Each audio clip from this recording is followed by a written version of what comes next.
بسم اللہ الرحمن الرحیم لقد من اللہ علی المؤمنین، بے شک اللہ تعالی کا احسان ہے مومنین پر۔ کیا احسان ہے؟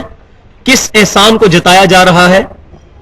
اذ بعث فیہم رسولا، کہ اس نے ان میں مبعوث کیا ہے رسول صلی اللہ علیہ وسلم کو، من انفسہم، ان کی اپنی جانوں میں سے، یعنی آپ صلی اللہ علیہ وسلم کی جو بعثت ہوئی ہے عرب کے اندر، تو عرب کے اپنے لوگوں میں سے ہوئی ہے، تاکہ جب آپ صلی اللہ علیہ وسلم گفتگو فرمائیں تو آپ صلی اللہ علیہ وسلم اور ان لوگوں کے درمیان کوئی کمیونیکیشن گیپ نہ آئے، ورنہ اگر بات کرنے والا عربی ہو اور سننے والے اجمی ہوں تو ظاہر ہے کہ وہ دعوت پہنچانے کا حق ادا نہیں ہو سکتا۔ تو آپ صلی اللہ علیہ وسلم کو اللہ تعالیٰ نے عربیوں میں ہی مبعوث فرمایا تاکہ آپ صلی اللہ علیہ وسلم کی بات ان کو آسانی سے سمجھ آ جائے۔ یتلو علیہم آیاتہ، اور ان کا منصب کیا ہے، ڈیوٹی کیا ہے آپ صلی اللہ علیہ وسلم کی؟ وہ تلاوت کرتے ہیں ان پر اللہ کی آیات یعنی قرآن پاک، وَيُزَكِّيهِمْ، اور قرآن پڑھنے کی وجہ سے ان کے دلوں کو پاک کرتے ہیں۔ ابھی تو ترجمہ کروں گا، اس کے بعد میں ڈیٹیل میں اس آیت میں جاؤں گا۔ وَيُعَلِّمُهُمُ الْكِتَابَ وَالْحِكْمَةَ، اور جب بنیادی طور پر دلوں کی طہارت اچیو ہو جاتی ہے تو اس کے بعد آپ صلی اللہ علیہ وسلم ان کو الکتاب سکھاتے ہیں اور الحکمہ، حکمت بھی سکھاتے ہیں۔ وَإِن كَانُوا مِن قَبْلُ لَفِي ضَلَالٍ مُبِينٍ، اور اس سے پہلے یہ لوگ کھلی گمراہی میں تھے، یعنی آپ صلی اللہ علیہ وسلم کے ان میں تشریف لانے سے پہلے یہ لوگ کھلی گمراہی میں تھے۔ اس آیت کے اوپر کم از کم بھی میرا خیال ہے 20-25 منٹ کی مجھے گفتگو کرنی ہے آج۔ اس آیت مبارکہ کے اندر کل 7 چیزیں بیان ہوئی ہیں، کیونکہ یہ اہم ترین آیت ہے اس لیے میں اس پہ زیادہ ٹائم لگاؤں گا۔ جیسے پہلے سورہ آل عمران میں یہ آیت گزری تھی کہ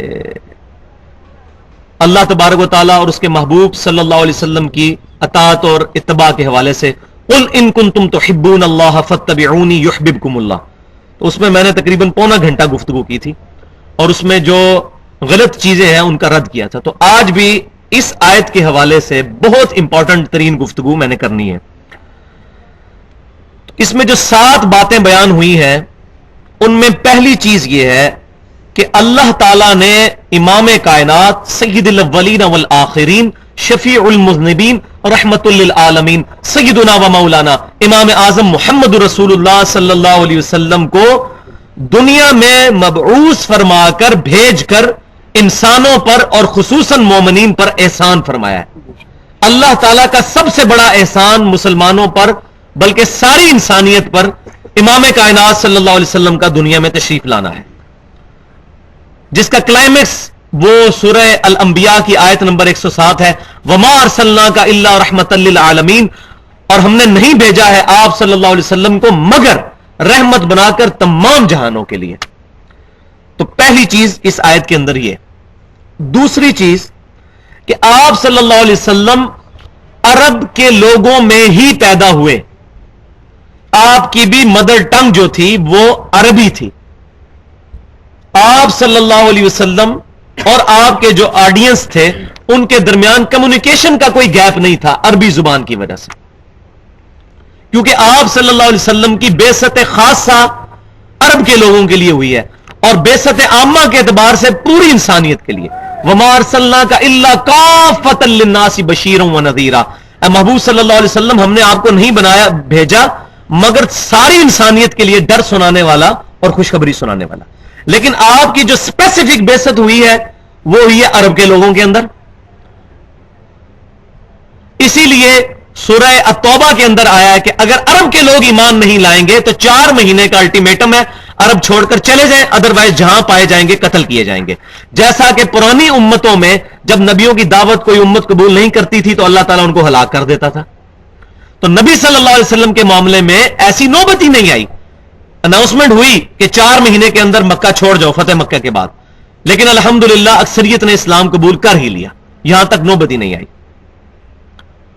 آپ صلی اللہ علیہ وسلم کی بعثت خاصہ ہوئی ہے عرب کے لوگوں کی طرف، اور بعثت عامہ ان جنرل پوری کی پوری انسانیت کے لیے، قیامت تک آنے والے آخری انسان کے لیے. تو کمیونیکیشن گیپ کوئی نہیں. اور تیسری اہم ترین چیز کہ پروفٹ صلی اللہ علیہ وسلم کا آلہ دعوت، انسٹرومنٹ آف کمیونیکیشن کیا ہے؟ قرآن، القرآن. یہ آپ صلی اللہ علیہ وسلم کا وہ انسٹرومنٹ ہے جس کے ذریعے آپ صلی اللہ علیہ وسلم لوگوں کو اللہ کی طرف بلائیں گے. اور ظاہر ہے کہ اگر آپ صلی اللہ علیہ وسلم کو اللہ کی طرف بلانے کے لیے القرآن کی ضرورت ہے تو ہمیں تو زیادہ ضرورت ہے.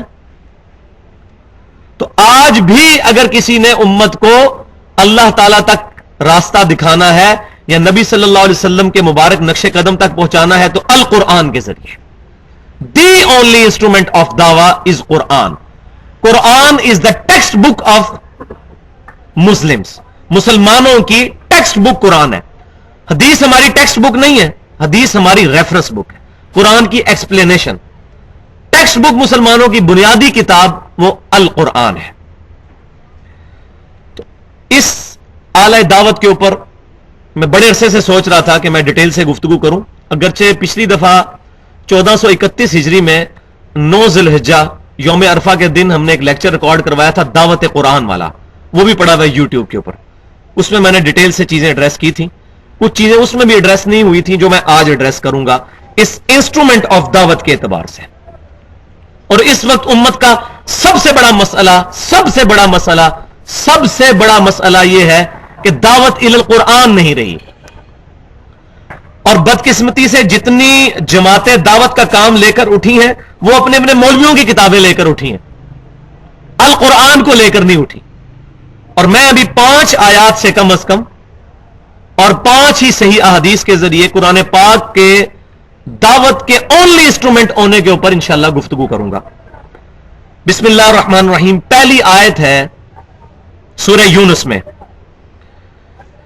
یا ایھا الناس، اے تمام انسانوں، قد جاءتکم موعظۃ من ربکم وشفاء لما فی الصدور وہدی ورحمۃ للمؤمنین. بے شک تمہارے پاس آ گیا، قد جاءتکم موعظۃ من ربکم، اللہ کی طرف سے واعظ، وشفاء لما فی الصدور، اور تمہارے دلوں کی بیماریوں کی شفا ہے اس کے اندر. دل کی بیماری سے مراد یہ ہارٹ اٹیک نہیں، دل کی بیماری سے مراد سب سے بڑا بیماری جو ہے اس پوری انسانیت کو وہ شرک کی بیماری ہے. شرک is the most sensitive issue in the sight of Allah. تو یہ دل کی بیماریوں کا علاج ہے. اور دوسری بڑی بیماری دنیا پرستی، تو یہ دلوں کی بیماریوں کا علاج ہے. وَهُدًى وَرَحْمَةٌ لِّلْمُؤْمِنِينَ، اور ہدایت ہے اور رحمت ہے مومنین کے لیے. لیکن مومنین کا ذکر اینڈ پر آیا ہے. یہ تمام سٹیجز گزارنے کے بعد رحمت خاصہ ہے قرآن پاک مومنین کے لیے. دوسری آیت سورۃ الانعام کے اندر، بسم اللہ الرحمن الرحیم، وَأُوحِيَ إِلَيَّ هَذَا الْقُرْآنُ لِأُنذِرَكُم بِهِ وَمَن بَلَغَ. اے محبوب صلی اللہ علیہ وسلم، آپ فرما دیجئے کہ مجھے قرآن اللہ نے اس لیے وحی کیا ہے کہ اس قرآن کے ذریعے میں تمہیں بھی تبلیغ کر دوں، جس تک یہ قرآن پہنچ جائے وہ قرآن کے ذریعے تبلیغ کرے اور اس پر عمل کرے. اس سے بھی پتہ چل گیا کہ قرآن پاک از دی اونلی انسٹرومنٹ آف دعوت. دعوت کا واحد آلہ کار قرآن ہے. تیسری آیت، نبی صلی اللہ علیہ وسلم کو کیٹاگوریکل حکم ہوا ہے سورہ قاف میں، آخری آیت، فذکر بالقرآن من یخاف وعید. اے محبوب صلی اللہ علیہ وسلم، آپ نصیحت کریں اس قرآن کے ذریعے اس کو جو اللہ تعالیٰ کی دھمکی سے ڈرنے والا ہے. فذکر بالقرآن من یخاف وعید، قرآن کے ذریعے تبلیغ کریں. چوتھی آیت سورہ الفرقان میں، بسم اللہ الرحمن الرحیم، فلا تطع الکافرین. اے محبوب صلی اللہ علیہ وسلم، کافروں کی جو سازشیں ہیں ان کی طرف توجہ نہ فرمائیے. آپ صلی اللہ علیہ وسلم ان کو صرف نظر فرمائیے، اگنور کیجئے. فلا تطع الکافرین وجاہدہم بہ جہادا کبیرا، اور اس قرآن کے ذریعے سب سے بڑا جہاد کیجئے. تو بھائیو، سب سے بڑا جہاد دعوت الی القرآن اور قرآن کے ذریعے دعوت ہے. وہ جو حدیث ہے غزوہ تبوک سے واپسی پر آپ صلی اللہ علیہ وسلم نے فرمایا کہ ہم اب چھوٹے جہاد سے بڑے جہاد کی طرف جا رہے ہیں، وہ تو حدیث ضعیف ہے، لیکن قرآن کی آیت تو ضعیف نہیں ہے. وَجَاهِدْهُمْ بِهِ جِهَادًا كَبِيرًا، سب سے بڑا جہاد دعوت الی القرآن ہے، سب سے بڑا جہاد، اور یہی آپ صلی اللہ علیہ وسلم نے کیا. اور 5ویں آیت سورہ حامیم والسجدہ میں، سورہ فصلت بھی جس کو کہتے ہیں، وَمَنْ أَحْسَنُ قَوْلًا مِّمَّنْ دَعَا إِلَى اللَّهِ وَعَمِلَ صَالِحًا وَقَالَ إِنَّنِي مِنَ الْمُسْلِمِينَ، اس شخص سے بڑھ کر کس کی بات اچھی ہو سکتی ہے جو لوگوں کو اللہ کی طرف بلائے، یعنی قرآن کی طرف، وَعَمِلَ صَالِحًا، اور نیک کام کرے، وَقَالَ إِنَّنِي مِنَ الْمُسْلِمِينَ، اور نیک کام کرنے کے بعد کوئی بزرگ نہ بن کے بیٹھ جائے بلکہ عاجزی کرتے ہوئے کہے کہ إِنَّنِي مِنَ الْمُسْلِمِينَ، میں بھی عام مسلمانوں میں سے. اور اننی من المسلمین کا مطلب یہ بھی ہوا کہ وہ فرقوں سے بالاتر ہو کر دعوت الی القرآن پیش کرے. دیکھ لیں، ومن احسن قولا ممن دعا الی اللہ، جو اللہ کی طرف بلائے اس سے بہتر کس کی بات ہو سکتی ہے، وعمل صالحا، اور خود بھی نیک کام کرے، ورنہ تو دعوت الٹا بدنامی بن جائے گی. اگر خود نیک اعمال نہیں کرے گا تو دعوت بدنامی کا باعث بن جائے گی. وقال اننی من المسلمین، اور پھر اپنے آپ کو یہ نہ کہے کہ میں بریلوی ہوں، میں دیوبندی ہوں، میں اہل حدیث ہوں. وقال اننی من المسلمین، میں بھی مسلمانوں میں سے ایک مسلمان ہوں. کوئی اپنے ساتھ سپرلیٹو ڈگری نہ لگائے، فرقہ واریت سے بالاتر ہو کر اسلام کے رشتے پر دعوت پیش کرے. اب دیکھ لیں یہ کچھ ہو رہا ہے اس وقت معاشرے میں. ہاں ہو رہا ہے اس معاشرے میں کہ جن کو اللہ تعالیٰ نے اب دعوت کے لیے چن لیا ہے. جیسا کہ سورۃ المائدہ میں اللہ تعالیٰ نے فرمایا کہ جب تم دین کا کام چھوڑ دو گے تو اللہ تعالیٰ تمہاری جگہ نئی قوموں کو اٹھائے گا، وہ تم جیسے نہیں ہوں گے. آج غیر مسلم تیزی کے ساتھ مسلمان ہو رہے ہیں اور وہ اپنے آپ کو مسلم کہتے ہیں. کوئی اپنے آپ کو وہابی، بریلوی، دیوبندی، شیعہ نہیں کہتا، مسلم. اب ان کے ذریعے اللہ تبارک و تعالیٰ نے اسلام کی دعوت عام کرنی شروع کی ہے. کس تیزی سے اسلام پھیل رہا ہے. 400 بندہ تو امریکہ میں روزانہ مسلمان ہو رہا ہے. کلنٹن 2007 میں آیا تھا، جیو کو انٹرویو پہ اس نے کہا تھا اسلام از دا فاسٹسٹ گروئنگ ریلیجن ان امریکہ، اور 2050 تک امریکہ میں سب سے زیادہ تعداد مسلمانوں کی ہو جائے گی. اور وہ کیوں، وہ آگے آ رہی ہے بات. تو یہ 5 آیات. اب 5 حدیثیں اس انسٹرومنٹ آف دعوت کے حوالے سے. پہلی حدیث جو میری فیوریٹ ترین حدیث ہے ایور قرآن پاک کی شان میں، جو ہم نے اپنے منہج پہ بھی لکھ کے لگائی ہوئی ہے، غدیر خم کی حدیث. 20 ذی الحجہ کو نبی صلی اللہ علیہ وسلم 10 ہجری میں حج کے بعد جب واپس آئے تو 20 ذی الحجہ کو مکے اور مدینے کے درمیان ایک جگہ ہے جس کو کہتے ہیں غدیر خم. اور یہ حدیث ایسی حدیث ہے جس پہ پورے کے پورے مسلمانوں کا اجماع ہے. شیعہ بھی اس حدیث کو مانتے ہیں، اہل سنت کے بھی تمام گروہ، بریلوی، دیوبندی، اہل حدیث سب مانتے ہیں اس حدیث کو. اس کو کہتے ہیں غدیر خم کی حدیث. غدیر خم وہ گاؤں تھا جہاں آپ صلی اللہ علیہ وسلم نے حج سے واپسی پر مکے اور مدینے کے درمیان ایک خطبہ دیا. یہ خطبہ صحیح مسلم میں کتاب الفضائل چیپٹر میں انٹرنیشنل نمبرنگ کے مطابق 6225، 6226، 6227 اور 6228 4 حدیثیں ہیں یکے بعد دیگرے صحیح مسلم کے اندر غدیر خم کی حدیثیں. زید بن ارقم رضی اللہ تعالیٰ عنہ سے آپ صلی اللہ علیہ وسلم نے ارشاد فرمایا، آپ کی گفتگو کا ذرا انداز دیکھ لیں. اے لوگوں آگاہ ہو جاؤ، میں بھی ایک انسان ہوں. قریب ہے کہ رب کا قاصد یعنی موت کا فرشتہ میرے پاس آئے اور میں اس کی دعوت قبول کر لوں. میں اپنے بعد 2 بھاری چیزیں تم میں چھوڑ کر جا رہا ہوں. ان میں سے پہلی چیز اللہ کی کتاب ہے، اس میں ہدایت ہے، اس میں نور ہے. تم اللہ کی کتاب کو پکڑو، اپنا تعلق اللہ کی کتاب کے ساتھ مضبوط کرو. اللہ کی کتاب اللہ کی رسی ہے، جو اس کو پکڑے گا وہ ہدایت پر ہوگا، جو چھوڑ دے گا گمراہ ہو جائے گا. الفاظ میں ذرا غور کریں.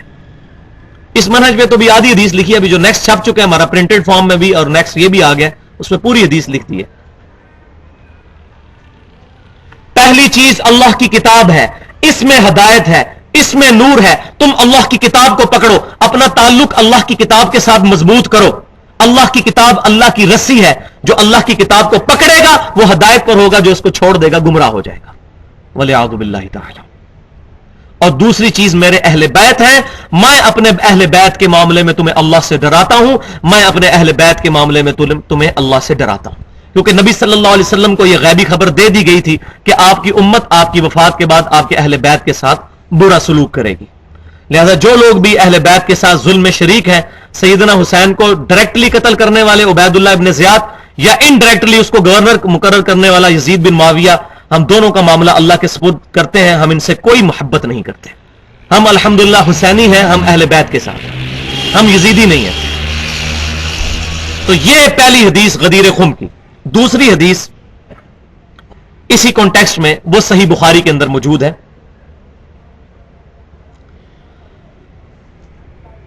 عبداللہ بن ابی اوفا رضی اللہ تعالی عنہ، ان سے سیدنا طلحہ رحمت اللہ علیہ نے پوچھا، اور یہ حدیث نبی صلی اللہ علیہ وسلم کے وفات کے چیپٹر میں ہے، کتاب المغازی میں، کہ یہ بتائیے کہ اللہ کے نبی صلی اللہ علیہ وسلم نے اپنا وصی کسی کو بنایا تھا، وصیت کیا گیا خلیفہ؟ تو آپ رضی اللہ تعالیٰ عنہ نے کیٹاگوریکل ڈینائی کرتے ہوئے فرمایا نہیں، نبی صلی اللہ علیہ وسلم نے اپنا خلیفہ کسی کو نہیں بنایا. البتہ آپ صلی اللہ علیہ وسلم نے ہمیں قرآن کے مطابق عمل کرتے رہنے کی وصیت فرمائی تھی. تو آپ صلی اللہ علیہ وسلم کا وصی قرآن ہے. سیدنا ابوبکر صدیق رضی اللہ تعالیٰ عنہ کو صحابہ کرام نے اجماع کے طور پر چنا تھا،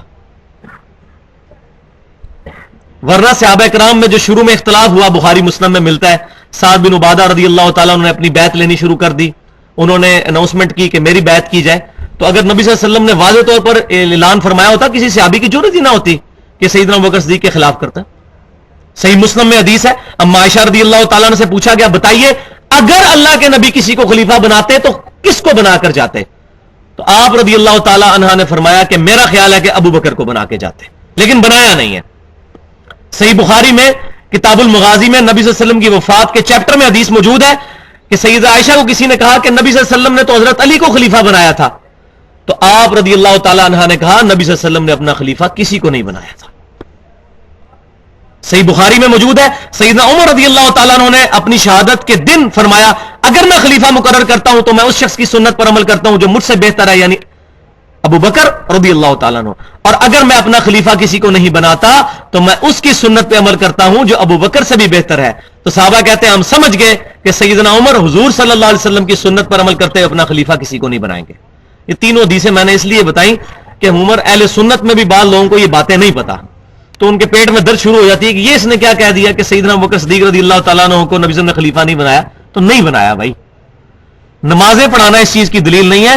صحیح بخاری میں اگر یہ حدیث ہے کہ حضور کے بیماری کے ایام میں سیدنا ابوبکر نے نمازیں پڑھائی، تو مسند امام احمد اور جامعہ ترمذی میں یہ حدیث ہے کہ نبی صلی اللہ علیہ وسلم نے فرمایا علی کو کہو نماز پڑھائے، علی کے علاوہ سارے دروازے بند کر دو. تو حضور کی بیماری کے دنوں میں سیدنا علی نے بھی نمازیں پڑھائی ہیں اور سیدنا ابوبکر نے بھی پڑھائی ہیں. لہٰذا یہ کوئی ڈائریکٹلی دلیل نہیں ہے ان کو وصی بنانے کی. تو یہ میں نے تھوڑی علمی گفتگو کی اس حوالے سے. تو نبی صلی اللہ علیہ وسلم کا وصی ہے قرآن، القرآن، اور یہ لاجیکل ہے.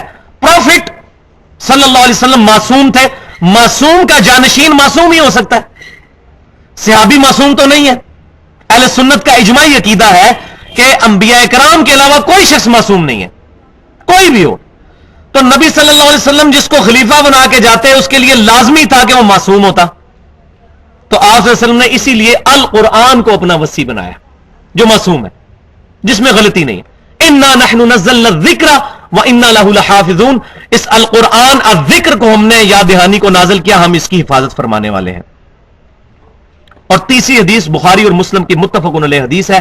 امام کائنات صلی اللہ علیہ وسلم نے فرمایا فضائل قرآن کے چیپٹر میں کہ تمام نبیوں پر ایمان لانے والے لوگوں کی تعداد ڈپینڈ کرتی ہے اس نبی کو دیے گئے معجزے پر. مجھے اللہ تعالیٰ نے سب سے بڑا معجزہ القرآن دیا ہے. میں اللہ سے امید کرتا ہوں سب سے زیادہ جنت میں جانے والے امتی میری امت سے ہوں گے، کیونکہ میرا معجزہ سب سے بڑا ہے. آج سیدنا موسیٰ علیہ السلام کا عصا مجھے مل جائے یا آپ کو مل جائے یا امام کعبہ کو مل جائے، وہ سانپ بن سکتا ہے؟ لیکن یہ القرآن صحابہ کرام کے پاس بھی معجزہ، ہمارے پاس بھی معجزہ، قیامت تک آنے والے آخری انسان کے ہاتھ میں معجزہ، مسلمان نہیں انسان. پلین ٹروتھ میگزین ہے امریکہ کا، جس کے فگرز ہیں کہ 11 ستمبر 2001 کے بعد 9 مہینے میں 40,000 امریکنز نے قرآن کا ترجمہ انگریزی میں پڑھ کے اسلام قبول کیا. 36,000 امریکنز نے